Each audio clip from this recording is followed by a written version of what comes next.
Frère Branham raconte. Yeah! Salut les amis. Aujourd'hui je vais partager avec vous une histoire intitulée « Un chef pas comme les autres ». Yeah!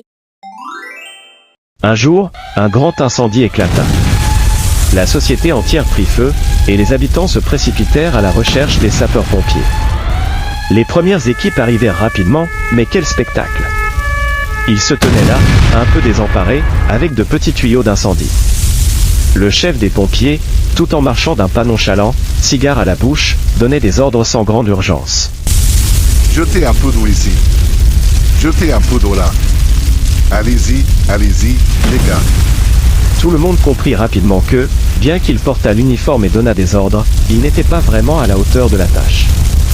Les flammes se répandaient, et les citoyens commencèrent à murmurer entre eux. Ce n'est pas suffisant, il faut plus. Il faut appeler d'autres renforts. Alors, ils contactèrent une brigade de pompiers d'une ville voisine. Les nouveaux arrivants arrivèrent en trombe, borg, borg, borg, leur camion roulant à toute vitesse, dévalant la rue avec une telle urgence que les pavés tremblaient sous leurs roues. Mais une fois sur place, quel étrange spectacle encore! Le chef des pompiers de cette nouvelle brigade sortit de son véhicule, serra la main de son homologue, et échangea quelques civilités comme s'il s'agissait d'une réunion de courtoisie. Tandis que leurs hommes s'affairaient à essayer de maîtriser l'incendie, le bâtiment continuait de brûler, les flammes dévorant tout sur leur passage. Mais ce n'était toujours pas suffisant. L'incendie était trop grand, trop féroce. Alors, une troisième brigade fut appelée, cette fois-ci d'une grande ville voisine, réputée pour son efficacité. Et là, une différence marquante se fit immédiatement sentir. La préparation, le professionnalisme et l'organisation étaient évidents. J'étais témoin de la scène à cet instant précis. Les pompiers arrivèrent en masse, les camions tournant avec une telle précision que l'un d'eux nettoya presque le trottoir en effectuant un virage serré.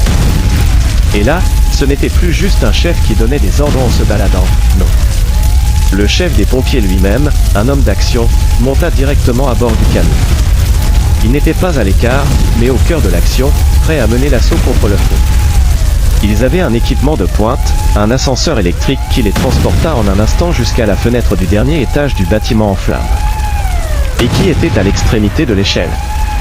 Le chef des pompiers, lui-même, brandissant une hache d'une main, et un tuyau d'incendie de l'autre.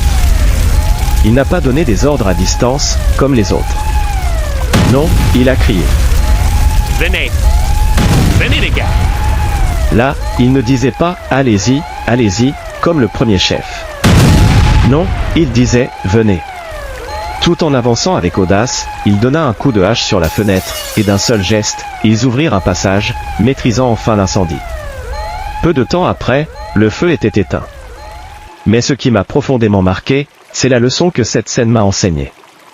Ce chef des pompiers ne se contentait pas de donner des ordres de loin.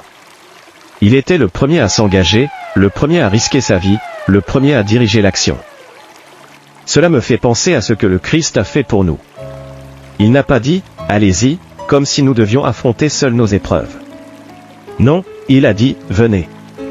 La parole est devenue chair, elle a marché parmi nous, a affronté nos douleurs, a vaincu la mort, la tombe, et tout ce qui semblait nous séparer de la gloire. Il nous a précédés, il a montré le chemin, et il est avec nous à chaque pas. Comme ce chef des pompiers, il nous appelle à venir, à le suivre, car il est celui qui mène la bataille pour nous. Nous avons un général à 5 étoiles, un chef incontesté, celui qui n'a jamais perdu une seule bataille. Il est notre grand conducteur en chef, toujours en tête, à nous guider dans nos luttes, nous disant « venez ». Ce n'est pas une invitation à marcher seul, mais une promesse de sa présence à chaque étape. Il nous précède sur le chemin, nous mène vers la victoire, et un jour, nous marcherons avec lui dans la gloire. C'est cette promesse de sa compagnie qui fait toute la différence. Un chef qui est là, devant nous, dans chaque combat, avec la certitude que, avec lui, la victoire est assurée. Que Dieu vous bénisse.